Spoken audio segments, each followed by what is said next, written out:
To access all audiobook recordings without ad interruptions, please visit the links below. Thank you for your support. Blood Lies. The evidence that every accusation against Joseph Stalin and the Soviet Union in Timothy Snyder's Bloodlands is false, plus what really happened, the famine of 1932 to 1933, the Polish operation, the Great Terror, the Molotov-Ribbentrop Pact, the Soviet invasion of Poland, the Katyn Massacre, the Warsaw Uprising, Stalin's anti-Semitism. July 2014, by Grover Furr. Acknowledgements and Dedication. I would like to express my continuing thanks to the staff of Harry A. Sprague Library, Montclair State University, and especially to Kevin Prendergast and Arthur Hudson, the indefatigable and extremely helpful interlibrary loan librarians. Without their help, I simply could not obtain the many hard-to-find books and articles in many languages that make my research possible.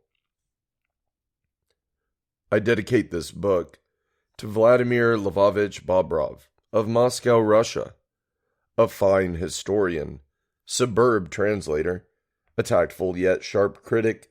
He contacted me first in March 1999 to suggest that we begin collaboration on a thorny mystery concerning Soviet history of the Stalin period.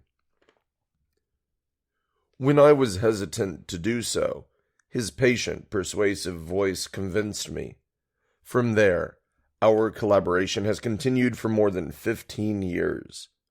We have co-authored a number of articles and, at this point, one book. But everything I have written under my own name owes a great deal to him. Without his collaboration, encouragement, and limitless help, I would not have written this book or any of my previous books and articles. Words cannot fully express my debt to him and my gratitude. Introduction. What is Bloodlands, and why do we need to expose it? In 2010, a book was published that rewrites the history of the Soviet Union, Poland, and Ukraine between the years 1932 and 1945. Its title is Bloodlands, Europe Between Hitler and Stalin. Its author is Timothy Snyder, a professor of Eastern European history at Yale University in New Haven, Connecticut, USA. In Bloodlands, Hitler equates the Soviet Union with Nazi Germany and Stalin with Hitler. Footnote. Although Snyder concludes that the Nazis did kill somewhat more people than did the Soviets, he still equates them in a moral sense. End of footnote. Bloodlands is a worldwide success. It has been lavished with praise in dozens of book reviews worldwide, praised as a work of near-perfect history by many critics. Oliver Bullough, Poking with the Human Rights Stick, January 20th, 2012. A selection of the awards and praise can be seen at the special webpage created for this book. Editor's Pick. New York Times Book Review. Die Welt, Book of the Week. NRC Handelsblad, Book of the Week. El País, Book of the Week. NDR, Sachbuch des Monats. New York Times Nonfiction Bestseller. Der Spiegel, Nonfiction Bestseller, Germany. Gazeta Wyborcza, nonfiction bestseller, Poland. Dezynek Polski bestseller, Poland. Wall Street Journal, #1 hardback history bestseller. It has received high praise not only from predictable right-wing sources, but from liberal outlets like The Nation, New York City. It has been translated into at least 25 languages, including Ukrainian, Polish, Hungarian, Romanian, and all 3 Baltic languages, plus German, French, Spanish, and all 3 Scandinavian languages. And yet, it is a complete fraud, false from beginning to end. It is no exaggeration to say that Snyder's Bloodlands is a litany of falsehoods. That fact is exemplified by the following story. Petro Veldy. During 2011 and 2012, Snyder had a standard book talk on Bloodlands that he delivered many times. Here are some passages transcribed from the YouTube video of that standard talk as delivered in Chicago in 2011. This is a difficult book to introduce, and I'd like to introduce it by way of what's most important to me, namely, the individuals who are its subject. In early 1933, in what was then the Soviet Ukraine, a young man dug his grave. The reason he dug his grave was that he was sure he was going to die of starvation, and he was right. The other reason he dug his own grave was that he knew that once he died, his body would lie in a field beside the road until it was picked up, thrown in the back of a cart, and then dumped with a number of other corpses in a mass grave where there would be no marker. So he knew that he was going to die, but he wished to preserve some element of dignity. So he dug his own grave. Then, when the day came, he went there. Snyder returns to this story at the end of the talk. So 14 million is not just 14 million, but it is 14 million times 1, where that 1 is not just an interchangeable unit, but that 1 is an individual who is different than the individual that came before and the individual who came after. In other words, the book is ultimately about people, and it succeeds insofar as it turns numbers back into people. I can't succeed with a lecture like this, but what I would like to leave you with is the names of the 3 people that I mentioned at the beginning. The young man in Ukraine who dug his own grave is Petro Veldy. This incident is described in Bloodlands on page 47, where it reads as follows. To die of starvation with some sort of dignity was beyond the reach of almost everyone. Petro Veldy showed rare strength when he dragged himself through his village on the day he expected to die.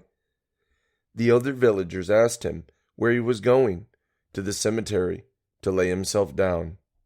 He did not want strangers coming and dragging his body away to a pit, so he had dug his own grave. But by the time he reached the cemetery, another body had filled it. He dug himself another one, lay down, and waited. Snyder's source for this story, note 69, page 466, is as follows. On Veldy, see Kovalenko, Holod, page 132.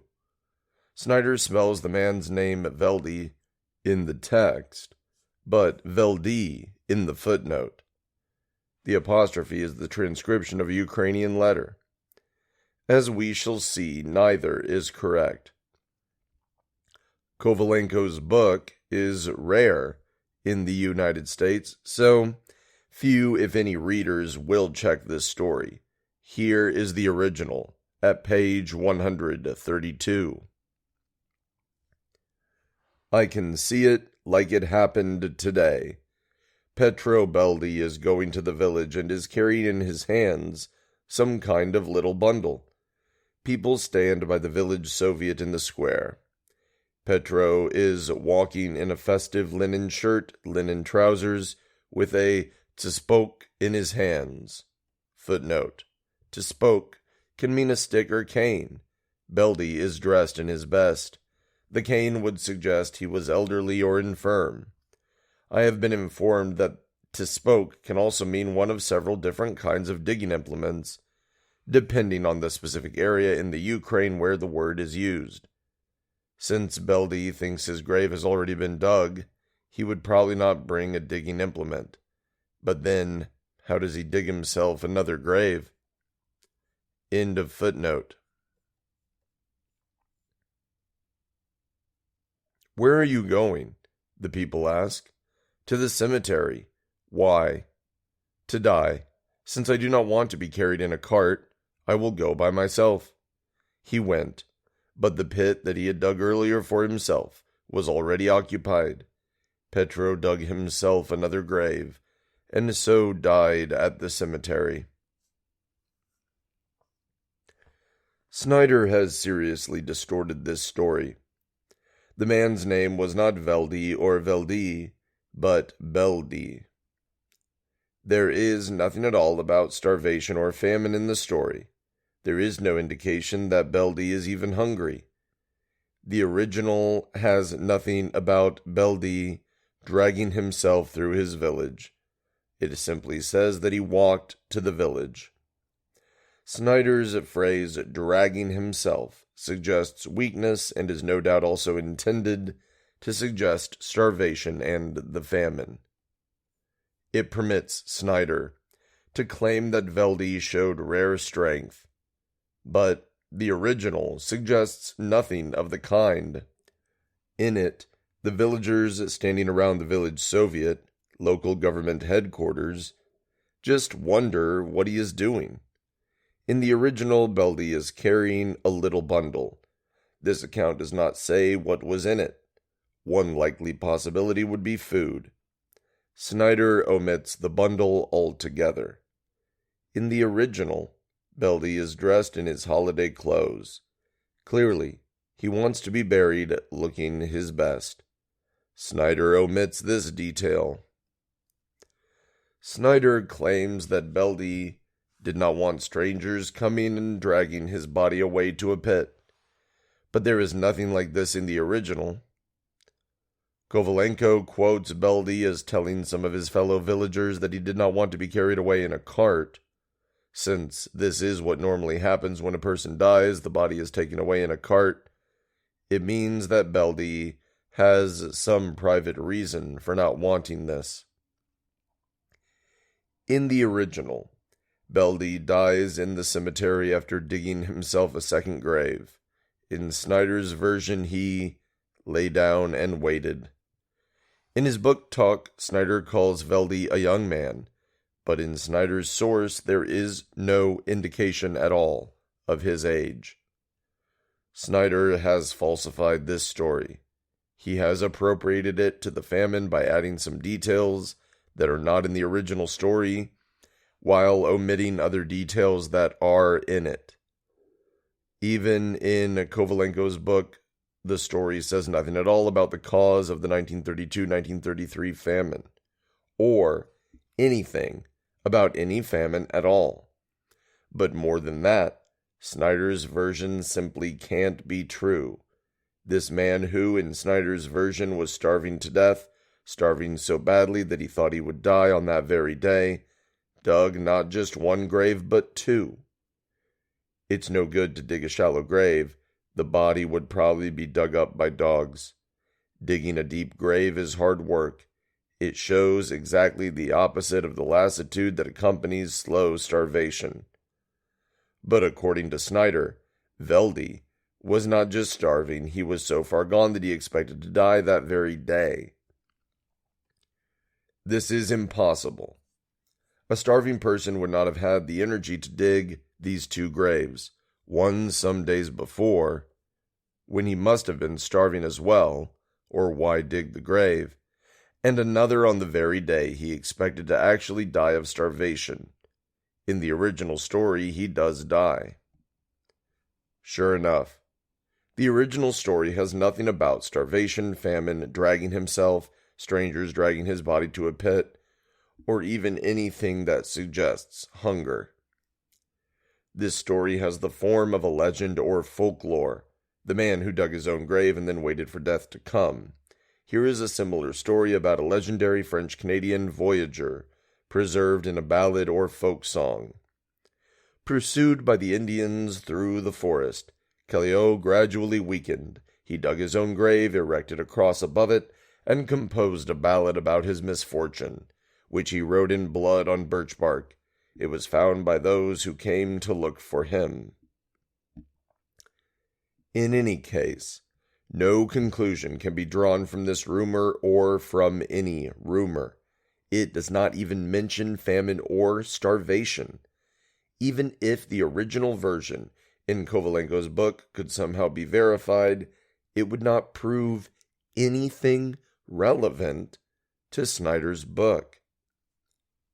Kovalenko's book. This book was the first collection in Ukraine of testimonies about the famine, under the prodding of the Anti-Communist Memorial Association. Stanislav Kulczycki, a Ukrainian scholar, published an advertisement in the widely circulated newspaper Rural News, in which solicited letters from those who had experienced the famine were requested. He obtained 6,000 replies. According to Ukrainian scholar Hyori Kasyanov.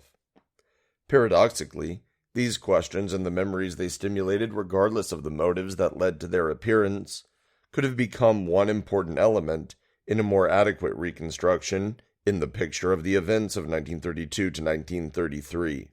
However, the final product, that is, the book created on the basis of the materials thus gathered, testified to the fact that at the turn of the 1990s, the concept of the project had changed fundamentally.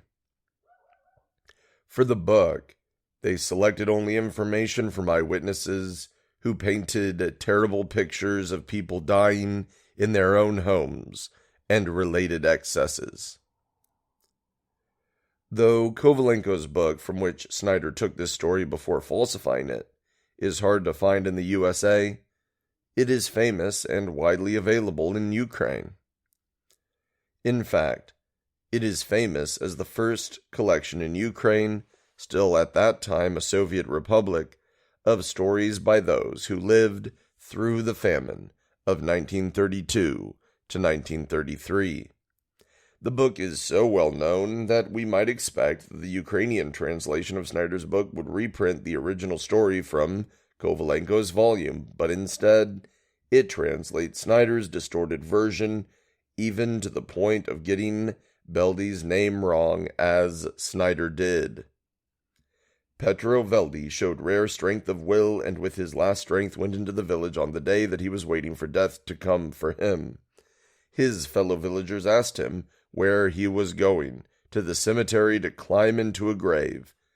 He did not want strangers to drag his body to a pit, so he dug himself a grave, but when he reached the cemetery, another body was already lying in it. He dug himself another grave, lay in it, and began to wait. Anyone who checks the original version of this story against Snyder's version would see immediately that Snyder has seriously falsified it. It is hard to believe that no one, the translator, the Ukrainian publisher, the Ukrainian historians who work with Snyder, those who arranged for his many talks to Ukrainian audiences in the Ukraine, the US, Canada, has ever done this, but they chose to remain silent about it. The Petro Veldy story is an example of something we will see a great many times in this book. Snyder cannot be trusted to use his sources honestly. When Snyder makes an assertion of fact or fact claim about something involving communists, the Soviet Union, or Stalin, the sources for this fact claim must be double-checked. Upon checking Snyder's source, we normally find either 1, that his source does not support what Snyder's text says or implies that it does, or 2, that the source does reflect what Snyder says in his text, but that source itself is dishonest, in that A, it does not reflect what its own evidence states, or B, Its source is yet another secondary source which, when examined, does not support the fact claims given, or C. It cites no evidence at all. In his standard book talk, Snyder names 3 people who were supposedly victims of Hitler and Stalin. He claims that 2 of these were in fact victims of Stalin. One is Petro Veldi. That story is a fabrication. In fact, the falsification goes far beyond the story of this one man. We shall show that there was no Holodomor at all. No deliberate or man-made famine in 1932 to 1933. Snyder's Petro Veldi falsification ought to make us curious about the second victim of Stalin, whom Snyder features at the start of his book talk. He is Adam Solski, one of the Polish officers whose corpse was disinterred by the Nazis at Katyn in April to June 1943. Unlike Beldi, there is no doubt about Solski's identity. He was a real person, whose corpse was indeed unearthed by the Germans at the Katyn forest. However, the evidence available today points to German rather than Soviet guilt in the murders of Solski and the other Polish prisoners. We will discuss the Katyn massacre later in this book. The present book presents a detailed, heavily documented critique of Bloodlands. It concludes that virtually all of Snyder's charges and statements about Stalin and the Soviet Union are false.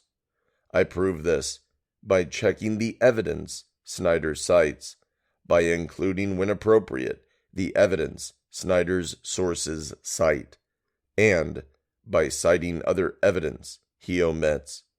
Snyder's book has become a Bible for East European neo-Nazis and right-wingers generally.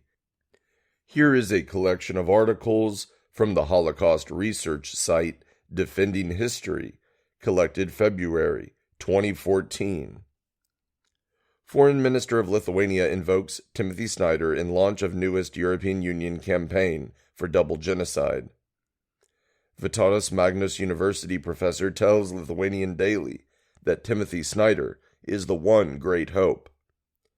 Kaunas professor tells the leading Lithuanian Daily that reburial of the wartime Nazi puppet prime minister reconfirms the drama of Lithuanian history, while attacking the Jews, who allegedly threatened university and national officials with getting hit over the head with a club over the reburial. He also refers to Timothy Snyder as his one great ray of hope. Book event for Lithuanian edition of Bloodlands at Lithuanian Foreign Ministry. Historians use the occasion to besmirch Holocaust survivors who joined the anti-Nazi partisans and to cement red equals brown equation. Professor tells Lithuanian radio audience that it's not all hopeless, thanks to Timothy Snyder's Bloodlands. At a symposium of historians speaking for a wider Lithuanian audience, one accomplished professor put on the record when discussing the difficulties in selling the revisionist history to the West, but it's not all hopeless. Timothy Snyder has written an important book called Bloodlands. Some Holocaust researchers have appealed to Snyder to dissociate himself from the political uses of his book. List of experts cited during preparation of Lithuanian Parliament-sponsored film glorifying the local Holocaust killers. Quote, "For the record, I do sincerely regret the inclusion of Professor Snyder's name in the planning stages of a 2011 ultranationalist film, supported by the Lithuanian Parliament, which glorifies the Holocaust perpetrating LAF, Lithuanian Activist Front, as freedom fighters. Its Vilnius premiere on 22nd June 2011 included swastika-stamped souvenir tickets.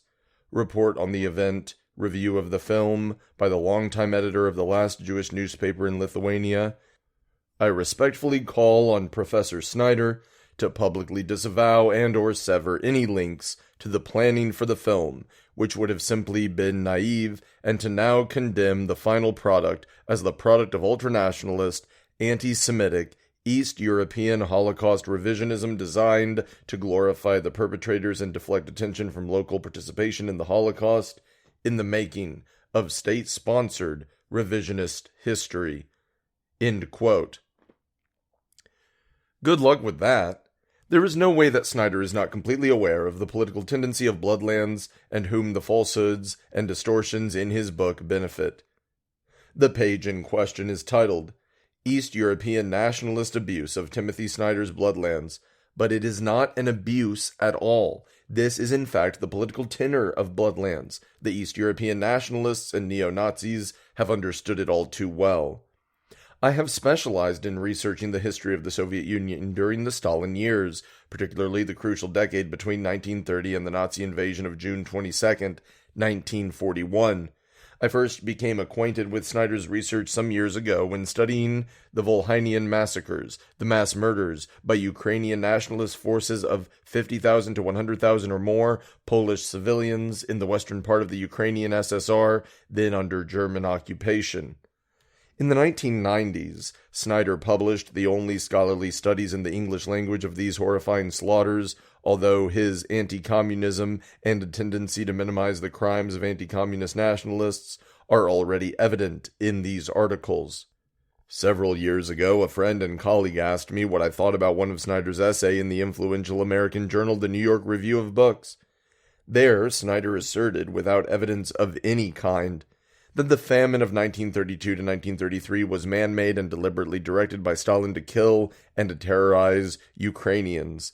Serious students of Soviet history have long known that there is, in fact, no evidence of any Holodomor, any deliberate famine. This has been described as a fiction by mainstream Western anti-communist scholars since at least Robert Conquest's book, Harvest of Despair, was published in 1987. Footnote. See Jeff Complin, In Search of a Soviet Holocaust. A 55-year-old famine feeds the right. Village Voice, New York, January 12, 1988.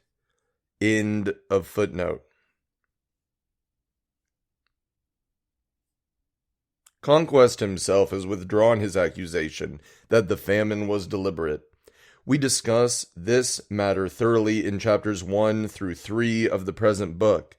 It is clear to any objective student of Soviet history that Snyder is wrong about the famine, but non-specialists, like my friend and colleague, do not know it. So, I began collecting Snyder's essays. He publishes widely in intellectual and semi-popular journals, where he is assumed to be an expert on Eastern European history. It soon became clear to me that Snyder's book gives a false account not only of the famine of 1932 to 1933, but virtually every point of Soviet history with which I was familiar. It is the professional responsibility of historians to acknowledge disputes and disagreements in the fields they research, but Snyder never informs his readers about the scholarly disputes that exist over many of these issues, whether it be the famine, the Azovshchina or Great Terror, the Katyn Massacre, the Molotov-Ribbentrop Pact, the Partisan War, the Warsaw Ghetto Revolt, the Warsaw Uprising, or others. Without exception, Snyder repeats an anti-Soviet, anti-communist position without any qualification. It is not only that many statements in Snyder's books are factually false. There are so many such false statements that they could not be the result of carelessness. Moreover, there is a systematic quality to all of them. Every one is tendentiously anti-communist. I realized that I would have to systematically check every factual statement about the Soviet leadership or Soviet actions that had a negative tendency, every allegation of a crime or an atrocity. In April 2012, Snyder was invited to speak at a Holocaust commemoration event at Keene University of New Jersey, not far from my own university. I wrote a two-sided flyer detailing a small number of Snyder's most brazen falsehoods and distributed 100 copies of it at the talk. The flyer was well received by the audience of students who had been required to attend and others interested in the Holocaust. I am pleased that the present book, in which Snyder's falsehoods about Soviet history are exposed and refuted in a more detailed and complete manner, is now available to readers. Like any work of history, Bloodlands contains a great many assertions of facts, statements that affirm that something occurred. The present book examines and checks all of the assertions of fact that have a clearly anti-Soviet or anti-communist tenor. It does not verify other of Snyder's fact claims, in particular Snyder's statements about Nazi Germany. There are a great many experts on the history of Nazi Germany. If Snyder has made any factual errors in his discussion of Nazi crimes, it is unlikely that this will escape notice. My working hypothesis is as follows. I would find that many of Snyder's anti-Soviet assertions or fact claims were false, not supported by the evidence Snyder cites, or indeed by any other evidence. My further hypothesis was that the secondary sources Snyder cites in support of these statements would either not support Snyder's fact claims, or would themselves be fallacious, unsupported by the evidence, if any, that they cited. My research has fully corroborated both of these hypotheses. In fact, I discovered that my initial hypothesis was too cautious. I have found not that many, but that virtually all of Snyder's fact claims of an anti-Soviet and or anti-communist tendency are false. In this book, I present the results of that research. Organization of this book. The chapters in this book adhere to the following method of presentation. After an introductory section, I quote every passage in which Snyder makes a fact claim that accuses the Soviet Union or one of its leaders, e.g. Stalin, or communists generally of some crime, or that tends to reflect negatively upon Stalin or Soviet actions. Then, the evidence Snyder cites to support his statements, normally found in a footnote, is identified and, where possible, reproduced. Then, each of the sources in that footnote, whether primary or usually secondary, is checked and verified in order to assess whether that source provides support for Snyder's fact claim. In the case of secondary sources, I have checked further for the primary sources that these secondary sources use. This is essential because the fact that one historian agrees with another does not constitute evidence. Only primary sources are evidence. Accordingly, in each instance where Snyder cites another secondary source in his footnote, I have obtained and studied the primary source evidence upon which that secondary source relies. This procedure continues until we reach the primary sources upon which all the other secondary sources are based, or until we discover that in reality there is no primary source evidence supporting the series of fact claims, which are thereby revealed to be falsifications. This method is essential in order to verify Snyder's fact claims concerning Soviet crimes, or as it turns out, in order to demonstrate that they are false virtually without exception. Whenever possible, a summary title or subheading has been given to each of the passages from Snyder's book. The purpose of this subheading is to aid the reader in deciding whether he or she wants to examine these fact claims or wishes to pick and choose, examining some and passing over others. In the case of the most famous alleged Soviet or Stalinist crimes, the 1932 to 1933 famine, the Azovshchina, or Great Terror, the Molotov-Ribbentrop Pact, the Katyn Massacre, the Warsaw Uprising of 1944, and Stalin's alleged anti-Semitism, I have preceded my investigation of Snyder's account with a section titled What Really Happened. No one else has taken the trouble to do this. This would not be a bad thing if Snyder's book were generally ignored.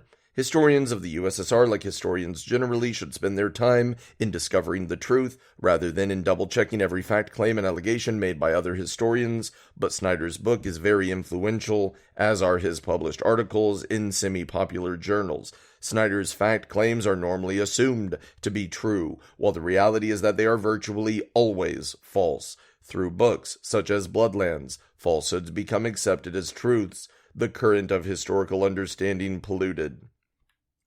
The AntiStalin Paradigm.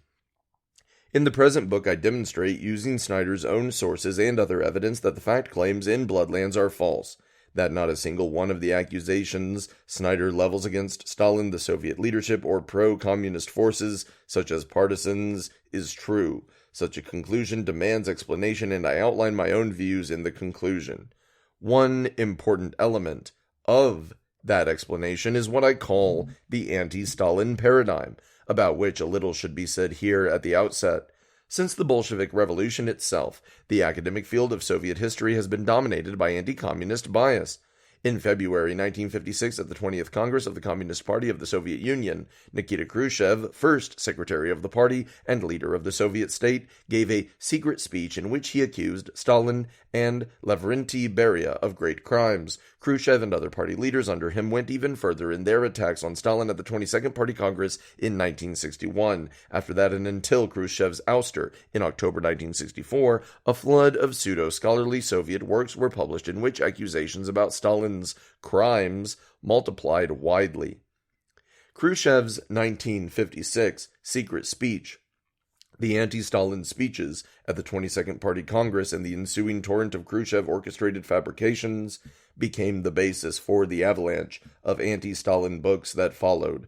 Notable among them was, for example, Robert Conquest's tome, The Great Terror, which drew heavily upon these Khrushchev-era materials, although Conquest also used, indiscriminately, any and all anti-Stalin works he could find, including many that preceded Khrushchev's speech.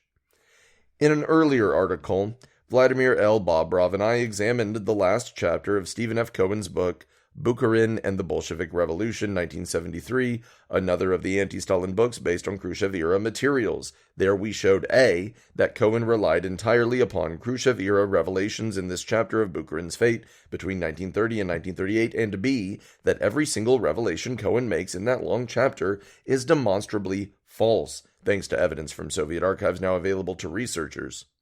The Khrushchev-era Soviet works were not simply the result of bias, rather, they were deliberate lies. Khrushchev and his men had all the evidence of the Soviet archives, everything we have today, plus much, much more. The same is true of Gorbachev's people, who churned out another and even larger avalanche of anti-Stalin falsehoods after 1987, an avalanche that continues to the present day. The academic field of Soviet history of the Stalin period has been constructed around the more or less uncritical acceptance of first, Khrushchev-era, and second, Gorbachev-era and post-Soviet-era lies. These lies cannot be sustained in the face of the evidence now available from former Soviet archives. However, to admit this would entail exposing the fact that the work of dozens of historians of the USSR are poisoned at the root. Therefore, the anti-Stalin paradigm, as I call this model of Stalin-era Soviet history, goes unchallenged, as long as it continues to serve anti-communist ideological purposes, and as long as the truth can be ignored, buried, hidden, or otherwise disregarded. The demonization of Stalin, the Soviet leadership of his day, and the communist movement continues to perform its useful function in the economy of anti-communist propaganda, propped up by the prestige of academic experts in many countries. This is the tradition that has produced works like Snyder's Bloodlands. Books like Snyder's do not have to fear that their falsehoods will be exposed by their peers in the field of Soviet history, because anti-Stalin lies are very seldom exposed as such. In such an atmosphere, where the historian can accuse Stalin and the USSR of almost any crime, can say virtually anything as long as it has an anti-Stalin bias, a kind of Greshams Law comes into play. Bad research drives out the good, or at the very least makes the good research very cautious, very careful, not to challenge the prevailing paradigm. This is the academic and political environment that makes completely fraudulent works like Bloodlands possible. Concerning the portrayal of Stalin by anti-communist historians like Snyder, Professor Domenico Lacerdo of the University of Urbino, Italy, writes, quote, "In their discussions, philosophers like to evoke not only historical events, but also the categories with which we interpret these events. Today, what is the category with which Stalin is interpreted? That of bloodthirsty madness. This category has already been used against Robespierre, against the Revolution of 1848, against the Paris Commune, but never against war or against Louis XVI, or against the Girondins, or Napoleon. Regarding the 20th century, we have psychopathological studies of Lenin, Stalin, Trotsky, Mao, but not, for example, of Churchill. However, all of the Bolshevik leaders spoke up against colonial expansionism, while Churchill wrote, 'War is a game at which one should smile.' Then there was the carnage of the First World War. The Bolshevik leadership group, including Stalin, was against this carnage, but Churchill said again, 'War is the greatest game in world history. Here I play with the highest stakes. War is the sole acute sensation of our lives.' So why the psychopathological approach in the one case and not in the other?" End quote. Fabrications, Falsifications, and Lies. It will surprise, even shock many to learn that a major work by a prominent historian can be, at base, nothing but a chain of untruths, its scholarly trappings a demonstrable fraud, a trap intended to lure the unwary or the hopelessly biased into believing falsehoods. Yet Bloodlands is precisely such a book. That is the inevitable conclusion of my study. It will appear to readers that many of Snyder's fact claims are almost certainly lies in the strict sense, that is, they must have been made by a conscious decision rather than as the expression of bias coupled with ignorance. At the same time, many readers will assume that the word lie should only be used when deliberate dishonesty by a writer can be clearly demonstrated. For this reason, I am reluctant to have recourse to the word lie in all cases where deliberate intent to deceive cannot be clearly demonstrated by the evidence. I use another term, such as fabrication or falsification, that connotes something made up, not contained in any of the evidence cited. As I have written elsewhere, it is easy to underestimate the power of a well-established, privileged, preconceived framework of analysis on the minds of any researcher who is himself seriously biased. The pressures, both psychological and academic, to reach a conclusion acceptable to leading figures in the field of Soviet history, as well as to officials in Russia who control access to archives, are considerable indeed. Consequently, the disadvantages, professionally and otherwise, of reaching a conclusion that, no matter how well demonstrated, will be displeasing to powerful forces in the archival, political, and academic communities are clear to anyone who is familiar with the highly politicized nature of the field of Soviet and indeed of all of communist history. Accordingly, I consider the word lie to be appropriate only when the evidence clearly shows that Snyder has made a statement in flagrant disregard for the truth, such as a statement that is not supported in the source Snyder cites in support of it, or is even contradicted by that source. Yet even in such cases, we should not rule out the power of a preconceived framework plus a strong bias to blind a non-objective historian like Snyder to inconvenient evidence and conclusions. Objectivity and the truth. It is a commonplace today that Stalin committed mass murders and gross atrocities. This belief is like the notions almost universal before the 20th century and by no means dead today, that women and non-whites were intellectually inferior. These notions were common sense, taken for granted by almost every white male of European ancestry, including scientists. They were questioned by few, firmly rejected by fewer still. Yet they were never true. They were and are avidly promoted because they served, and in some circles still serve, definite political and economic interests.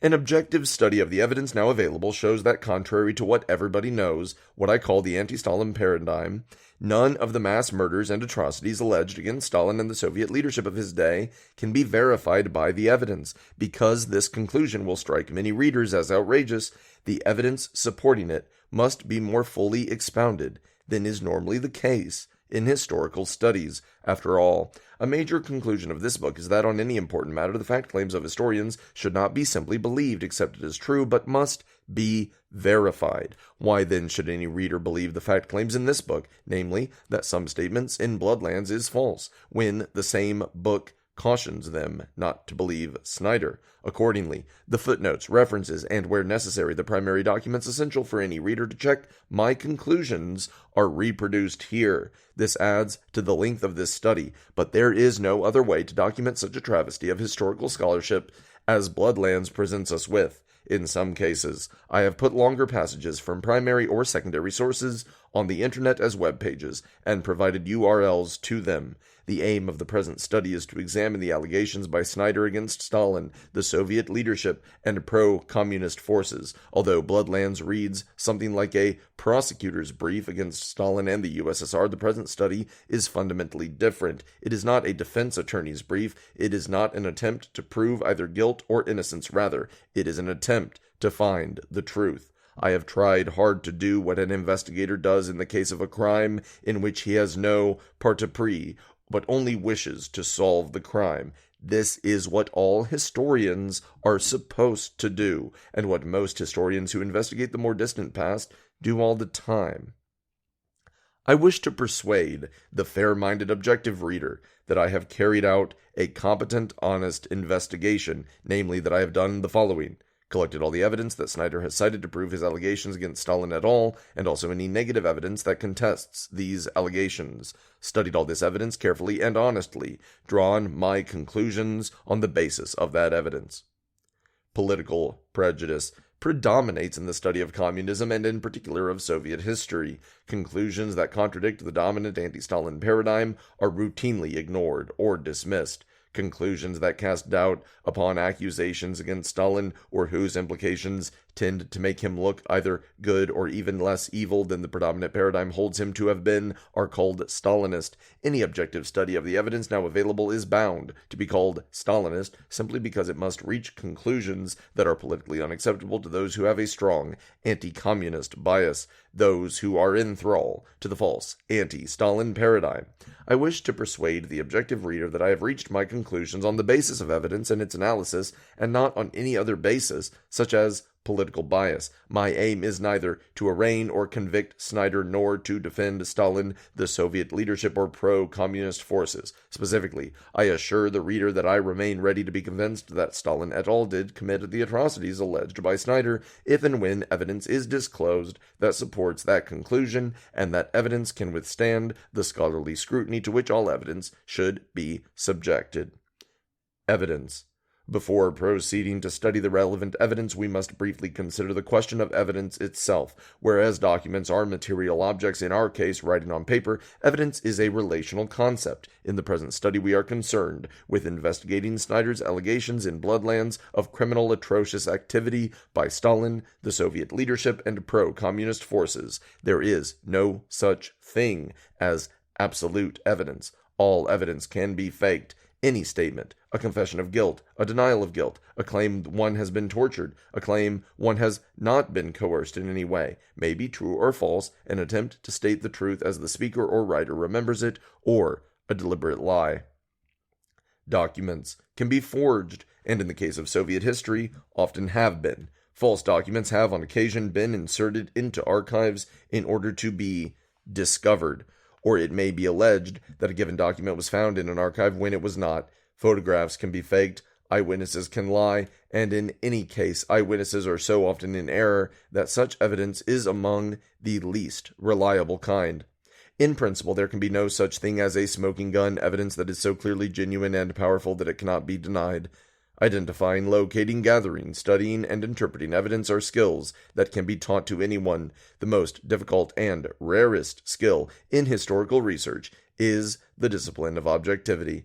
In order to reach true conclusions, statements that are more truthful than other possible statements about a given historical event, a researcher must first question and subject to doubt any preconceived ideas she may hold about the event under investigation. It is one's own preconceived ideas and prejudices that are most likely to sway one into a subjective, inaccurate interpretation of the evidence. Therefore, the researcher must take special steps to make certain this does not happen. This can be done. The techniques are known and widely practiced in the physical and social sciences. They can and must be adapted to historical research as well. If such techniques are not practiced, the historian will inevitably be seriously swayed from an objective understanding of the evidence by her own pre-existing preferences and biases. That will all but guarantee that her conclusions are false, even if she is in possession of the best evidence and all the skills necessary to analyze it. Nowhere is a devotion to objectivity more essential or less in evidence than in the field of Soviet history of the Stalin period. As it is impossible to discover the truth absent a dedication to objectivity, the present study strives to be objective at all costs. Its conclusions will displease, even outrage a good many persons who are dedicated not to objectivity and the truth, but to promoting some nationalist, anti-communist narratives, or to defending the Cold War anti-communist paradigm of Soviet and European history. The role of appropriate skepticism. Throughout this essay, I have tried to anticipate the objections of a skeptical critic. This is no more than any careful objective researcher should do. In the body of the essay, I follow each presentation of evidence with a critical examination. Scholarship is the attempt to ascertain the truth. arguments that proceed not from an objective search for truth, but from some other motive, such as an attempt to attack or defend some specific allegation or historical paradigm, may fairly be labeled propaganda, when accompanied by the trappings of scholarship, references, bibliography, assurances of objectivity devoid of its essence. Such writing in reality constitutes not scholarship, but propaganda with footnotes. It is the conclusion of the present study that Bloodlands is precisely such a work. I am aware that there is a subset of readers for whom evidence is irrelevant, for whom, to put it politely, this is not a matter of evidence but one of belief or loyalty. In any historical inquiry, as in any criminal case, belief and loyalty are irrelevant to the truth or falsehood of the hypothesis. By definition, a belief that is not rationally founded on evidence cannot be dispelled by a sound argument and evidence. However, those who cannot bring themselves to question their preconceived ideas may nevertheless be provoked by those same prejudices to look especially critically at the evidence and to find weaknesses in its interpretation that might escape other readers for whom there is less at stake. This sometimes makes objections from such quarters worthy of attention. I have tried hard both to anticipate and to deal with such objections in an objective and satisfactory manner. True fact claims are acknowledged. The results of my study of Bloodlands are so overwhelmingly negative that some readers may suspect that this study lacks objectivity.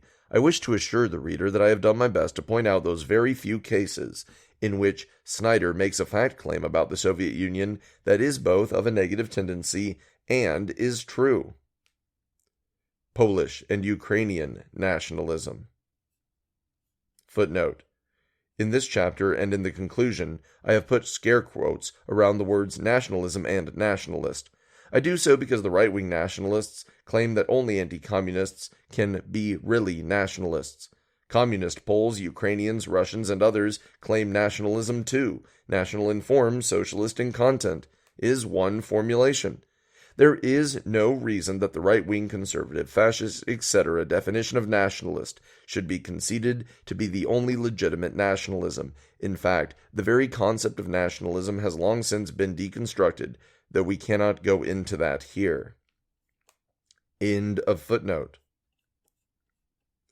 Snyder's falsehoods about Soviet history are not original to him. Snyder is a captive, albeit a willing one, of right-wing Polish and Ukrainian nationalists who have ruled these countries since the end of the Soviet Union and the Soviet bloc. The lies and other falsehoods Snyder repeats come mainly from those sources. This fact can be most easily seen from the books Snyder cites. When writing about Soviet history, Snyder almost never cites Russian-language sources. His main sources are in Polish, secondarily in Ukrainian, but Snyder also frequently cites Ukrainian and Belarusian works in Polish translation. Polish nationalist, anti-communist writers, then, are the main fount from which Snyder draws. I ask the reader to imagine how competent research on, say, the history of the United States could be done without citing a great many sources in the English language, or the history of France written without a preponderance of French sources. Yet, Snyder seldom uses a Russian language source. The blatant fraudulence of such an approach should be obvious, though many reviewers sympathetic to Snyder's anti-Stalin and anti-communist bias seem not to have remarked on it at all. Snyder repeats and thus conveys to an unsuspecting audience the mythology of Polish and secondarily of Ukrainian nationalists. This is the distortion of history that is taught as truth in today's Poland and Ukraine, but also in Eastern Europe generally and increasingly thanks to books like Bloodlands in the rest of the world as well. Here are some of the chief elements, the principal falsehoods of Polish and Ukrainian historical mythology that compose the framework around which Bloodlands is constructed. We will examine all of them in the course of the present study. Poland. The USSR was an ally of Hitler. The Treaty of Non-Aggression between Germany and the Union of Soviet Socialist Republics, popularly known as the Molotov-Ribbentrop Pact and called the Hitler-Stalin Pact by anti-communists, was an agreement to attack and divide up Poland and the Baltics. Western Ukraine and Western Belarusia were integral parts of Poland, the Eastern Territories. The Soviets aimed to eliminate the Polish elites, a kind of genocide not unlike that of the Nazis. The Soviets shot about 22,000 Polish prisoners of war in the massacres called the Katyn Massacre. The Polish Home Army, loyal to the Polish exile government in London, fought the Nazis, but was duplicitously betrayed by their supposed ally, the USSR. The Red Army stood by and allowed the German army to suppress the Warsaw Uprising. Polish Home Army soldiers who remained armed and underground after June 1945 were fighting for independence and were unjustly hunted down and repressed by communist security forces. The Polish government and civilians were no more anti-Semitic than many other Europeans. Ukraine. Stalin and his henchmen created the famine of 1932 to 1933 by their criminal plan to collectivize agriculture. Then they deliberately starved Ukrainian peasants in order to punish Ukraine and or to sell its grain abroad. The Volhynian Massacre during the war, a massacre of 50,000 to 100,000 or more Polish civilians by armed forces of the Organization of Ukrainian Nationalists, OUN, who were armed by, allied with, and loyal to Nazi Germany, was a minor episode unworthy of more than the briefest attention. The Ukrainian nationalists in the OUN were freedom fighters against both Stalin and Hitler. They were not significantly implicated in the Jewish Holocaust or other mass murders. The armed Ukrainian nationalist forces who remained after the war in the underground, killing Soviet civilians, soldiers, and policemen, were not terrorists, but heroic freedom fighters. It is hard to exaggerate the vehemence with which these false historical mythologies are officially propagated in Poland and Ukraine, as well as in the rest of Eastern Europe. Snyder feeds them to a largely Western public that is unaware of the history of Eastern Europe and has been indoctrinated over many years to accept as true any accusations of crimes against Stalin and the Soviet Union. Both nationalist mythologies are based on historical falsehoods. Both mythologies are aimed to cover up the crimes of the Polish and Ukrainian nationalists of the 1930s and wartime period. These crimes include Poland's imperialist invasion of Soviet Russia in 1919, Poland's seizure by conquest of western Ukraine, and Belarusia, ignoring the Curzon line drawn by the Allies to show where Poles were in the minority, Poland's killing of between 18,000 and 60,000 Russian prisoners of war in Polish POW camps. Poland's imperialist seizure by force of Lithuania's capital, Vilnius, in 1922, restored to Lithuania by the USSR in October 1939, the sending of Polish veterans as settlers to Polonize the conquered territories, Polish racist oppression against Ukrainians, Belarusians, and Jews, and suppression of their languages and cultures, the pervasive nature of anti-Semitism in Polish society during the Second Republic, 1919 to 1939, and anti-Semitism officially promoted by the Polish government and Polish Roman Catholic Church. Footnote, not the much smaller Polish Catholic Church, a different Catholic sect, into footnote, which made Poland perhaps the most anti-Semitic country in the world at that time. The Polish government's deliberate sabotage of the Soviet attempts to build collective security against Hitler's Germany, Poland's participation with Germany in the partitioning of Czechoslovakia, the Polish government's abandonment of the country by fleeing to internment in Romania on September 17, 1939, thus destroying the Polish state and condemning the Polish people to Nazi occupation and mass murder, the Polish Home Army's collaboration with the German Army against Soviet partisans and the Red Army, the Polish Home Army's murderous anti-Semitism and anti-communism, the Polish Home Army's failure to help the Warsaw Ghetto Uprising of 1943, the crime of the Warsaw Uprising of 1944, the Polish Home Army's clandestine terrorism, murder, and sabotage in socialist Poland after 1945. Footnote. The term terrorism here is used in its objective sense of organized violence by forces not representing any state.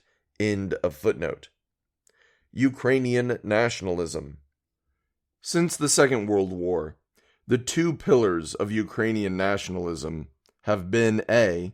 the Holodomor, or deliberate starvation of several million Ukrainians by Stalin in the so-called man-made famine from 1932 to 1933, and B.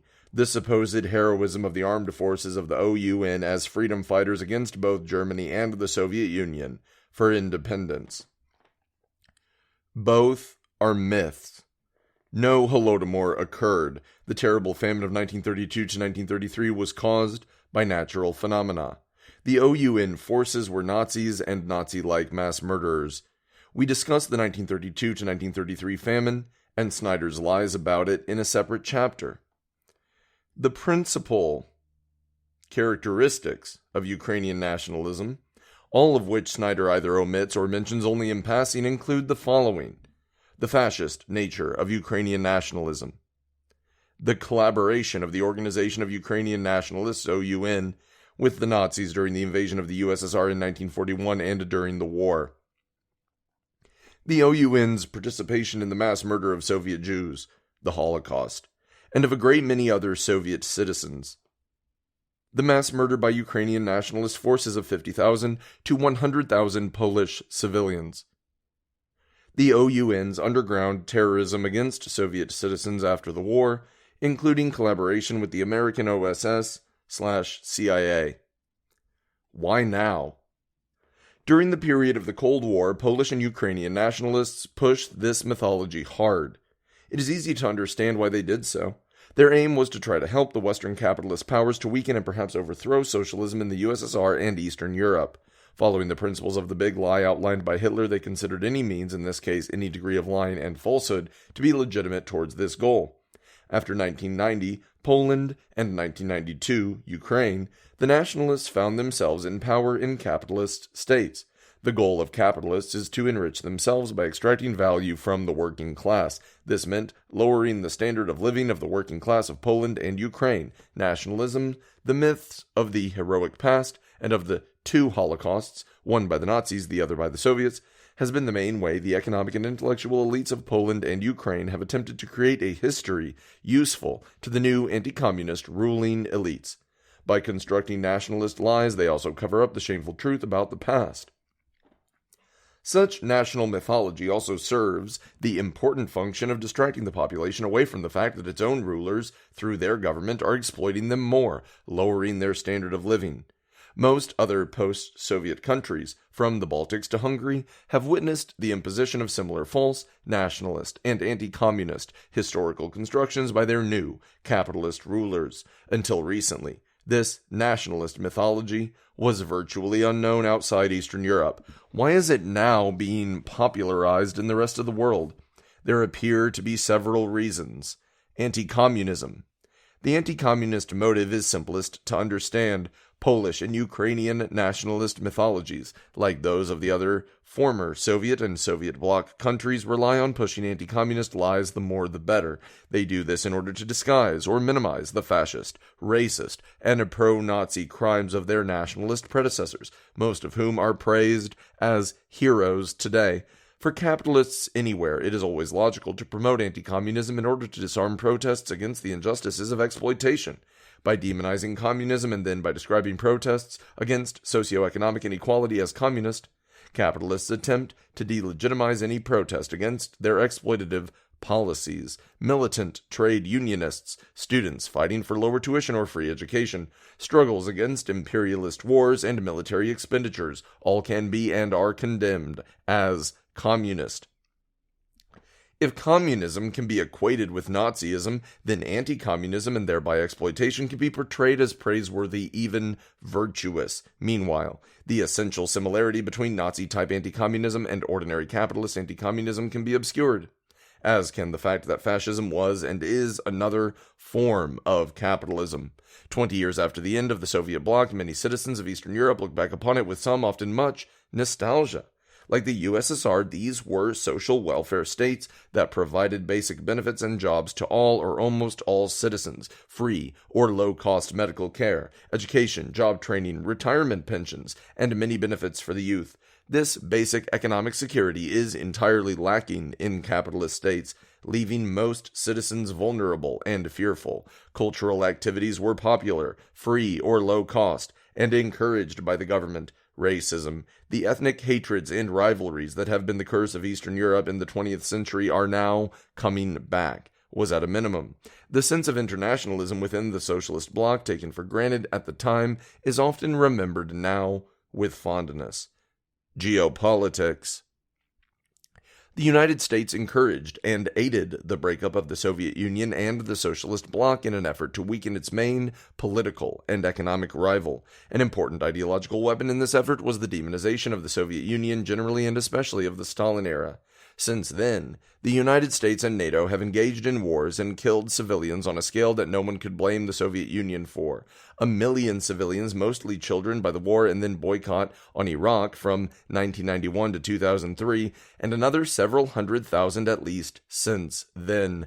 This boycott and these invasions would have been impossible if the USSR and the Soviet bloc had still been in existence. Stimulated once again by the US and NATO, ethnic hatreds have flared up again throughout Europe. Hatred against immigrants, gypsies, and anybody of the wrong national background. These have led to terrible wars and anti-civilian atrocities in the former Yugoslavia, and to racist violence and murders and the rise of fascist parties throughout Europe.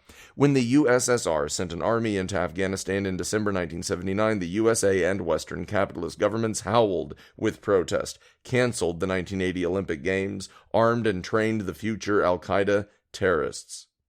In 2001, the United States invaded Afghanistan. In 2003, it invaded Iraq. Now, the USA has gone far beyond what the Soviet Union ever did in the Middle East. The US is more heavily involved in military imperialist ventures in Africa as well. American influence has been challenged in Latin America by mildly reformist governments in Venezuela, Hugo Chavez, Ecuador, Rafael Correa, Bolivia, Evo Morales, and throughout the region. In the Eurasian area, one of the United States' main obstacles to expansion is Russia, still a major regional military and economic power now that the period of collapse and shrinkage of the post-Soviet period has ceased. China is now another major economic and military rival to American power, a fact which threatens to drive Russia and China into closer alliance against the United States. U.S. competition with Russia. This is the geopolitical context for the escalation of hostilities in American scholarship and elite discourse concerning Soviet history, especially history of the Stalin period. The United States did not split up the Soviet Union. Top figures in the Soviet Communist Party did that, but the United States ruling elite has benefited tremendously from the way the USSR broke up. Most of the countries that had previously been in the Soviet bloc, plus most of the new countries that had been part of the USSR itself, instantly became anti-Russian, more closely allied to the United States and Western Europe, NATO, than to Russia. This was a great geopolitical victory for the U.S. ruling elite. It is presumably helpful to their interests to accept large parts of the nationalist mythology promoted by Polish and Ukrainian elites. Russia is blamed as the successor state to the Soviet Union. The more crimes that can be attributed to the USSR, the more negative, even criminal Russia can be made to appear.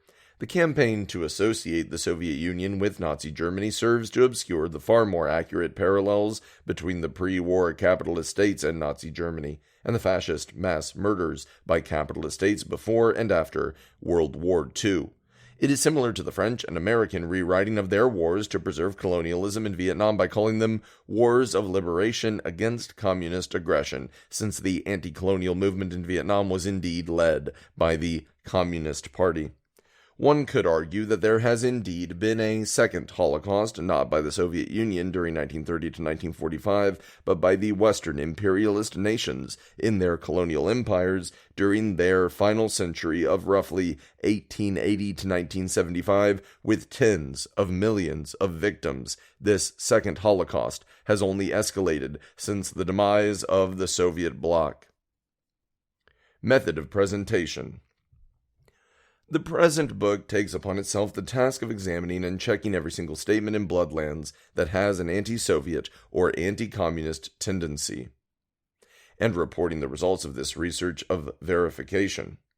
It presents for the reader's consideration the proof that virtually every fact claim of an anti-Soviet tendency in Snyder's book is false. Most people rely upon the statements by supposedly authoritative figures such as Snyder. They trust that scholars from respected institutions of learning with renowned academic reputations do not fabricate evidence and consciously lie about important historical events. It is this trust that enables false scholarship to shape opinion on important historical questions. Most of the chapters in Snyder's book focus on a single event or chain of events. The famine of 1932 to 1933, Chapter 1. The Azovshchina, the anti-communist term is Great Terror, Chapter 2. The so-called national operations, part of the Azovshchina, Chapter 3. The Molotov-Ribbentrop Pact, Chapter 4. The Resistance, Chapter 9. The post-war deportations intended to separate people of different nationalities, Chapter 10. Soviet suppression of Zionism within the USSR during the period up to 1953, Chapter 11. Chapters 5 through 7. Are not organized about a single main event, but deal with a number of events related to the war. Only Chapter 8, The Nazi Death Factories, which is devoted solely to Nazi crimes, contains no fact claims of an anti-Soviet tendency. Footnote. The first chapter of Bloodlands contains a great many more falsifications than those concerning the famine. Not only the first chapter, but most of the chapters of Snyder's book consist of a veritable litany of fact claims whose purpose is to show the Soviet Union, its leadership, and its policies in a very negative light. End of footnote. It is no exaggeration to state that, as concerns Soviet history, Snyder's Bloodlands is a work of falsification from beginning to end. I have established that this is so through an exhaustive process of checking every footnote, every reference that Snyder cites in support of any fact claim or statement of an anti-Soviet tendency. The big lie technique. A normal practice for those who intend to deceive others is to mainly tell the truth and smuggle in the falsehoods intermingled among the true statements. Snyder did not choose to follow this technique of deception. Rather, Snyder employs the method of the big lie. Though it is ostensibly not a work of propaganda, Snyder's book follows the technique of propaganda recommended by Adolf Hitler in Mein Kampf, such as the following, quote, "The function of propaganda is, for example, not to weigh and ponder the rights of different people, but exclusively to emphasize the one right which it has set out to argue for. Its task is not to make an objective study of the truth, in so far as it favors the enemy, and then set it before the masses with academic fairness. Its task is to serve our own right, always and unflinchingly. It was absolutely wrong to discuss war guilt from the standpoint that Germany alone could not be held responsible for the outbreak of the catastrophe. It would have been correct to load every bit of blame on the shoulders of the enemy, even if this had not really corresponded to the true facts as it actually did." End quote. The big lie was not original with Hitler. He learned of it by studying the anti-German propaganda put out by the Western Allies during the First World War. After the war, a number of books were written, often by shocked and deceived journalists, exposing these Allied falsifications. Footnote. There is a large literature about these Allied lies. A famous example is Arthur Ponsonby, Falsehood in Wartime, containing an assortment of lies circulated throughout the nations during the Great War. London, G. Allen and Unwin Limited, 1928. In the USA, the so-called Creel Committee coordinated false propaganda for the American home front. End of footnote. Thus, there was no need for Snyder to learn the big lie technique from Hitler. That Snyder does utilize this technique is beyond question. The present book establishes this fact by carefully checking every one of the references Snyder uses to support his anti-Soviet fact claims. Snyder makes no attempt at objectivity. Indeed, his anti-Soviet hostility often boils over in passages of heated rhetoric, fervent moralizing, and moral condemnation that serve no analytical purpose. Yet objectivity is first among the requirements of any historian worthy of the name. If one does not strive for objectivity from the outset of one's study, one will never discover the truth. The truth was never Snyder's goal in the first place. Hitler also succinctly explained why the big lie technique is so effective. Quote, "In this, they proceeded on the sound principle that the magnitude of a lie always contains a certain factor of credibility, since the great masses of the people in the very bottom of their hearts tend to be corrupted rather than consciously and purposely evil, and that therefore, in the view of the primitive simplicity of their minds, they more easily fall victim to a big lie than to a little one, since they themselves lie in little things, but would be ashamed of lies that were too big. Such a falsehood will never enter their heads, and they will not be able to believe in the possibility of such monstrous monstrous effrontery and infamous misrepresentation in others, yes, even when enlightened on the subject, they will long doubt and waver, and continue to accept at least one of these causes as true. Therefore, something of even the most insolent lie will always remain and stick, a fact which all the great lie virtuosi and lying clubs in this world know only too well, and also make the most treacherous use of. End quote. Some readers may think that it is inappropriate to compare Snyder's methods to Hitler's, regardless of the apparent accuracy of that comparison, as understandable as such reluctance may be.